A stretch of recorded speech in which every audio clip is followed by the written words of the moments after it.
5 seconds. Sir, I was referring to the clause which reason to the translation of works.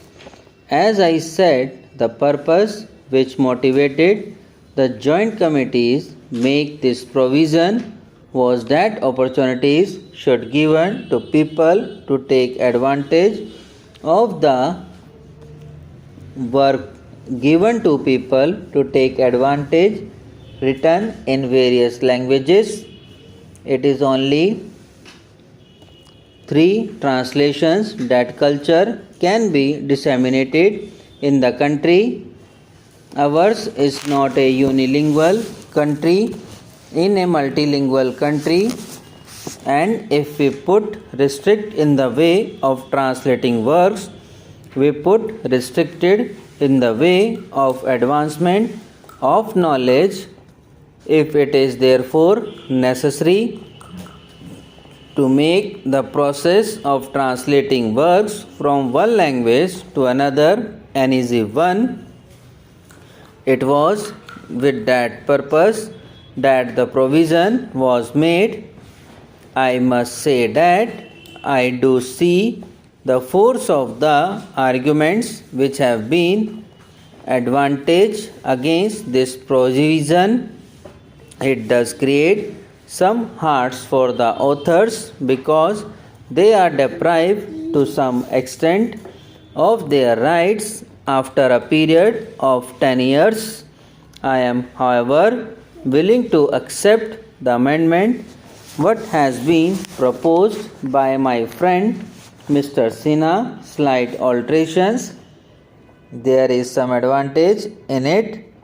The amendment which has been moved by my friend is on the lines of the Universal Copyright Convention to which India is a signatory.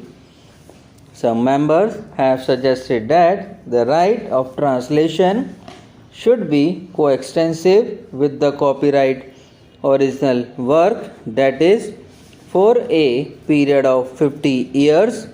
If we accept that suggestion, it would mean that it would not be possible for us to translate the works of foreign authors for a period of 50 years because they will enjoy the same privilege in our own authors enjoy in this country. Now we know that Indian languages and Indian literature have to go a long way to enrich themselves.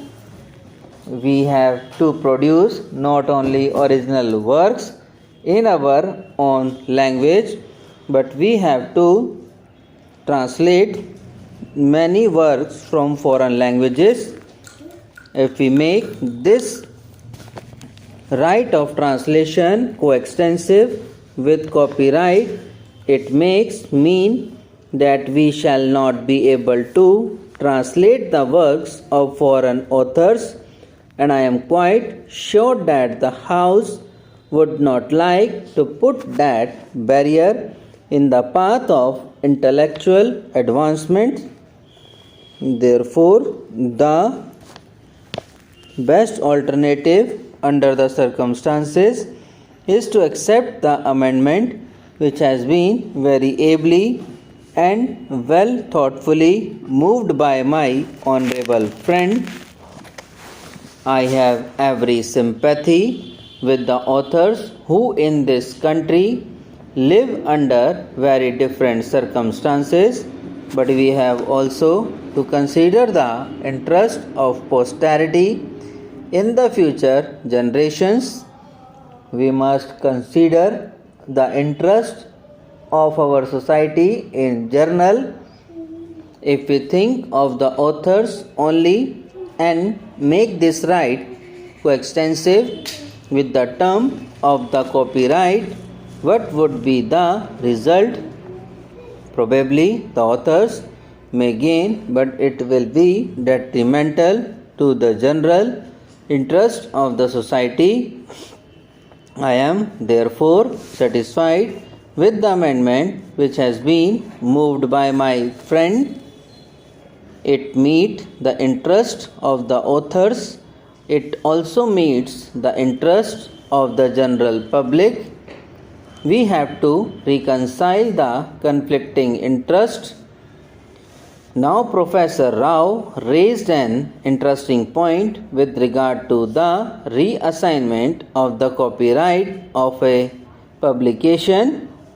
It is quite true that in this country authors under very difficult circumstances sometimes part with their works for practically nothing.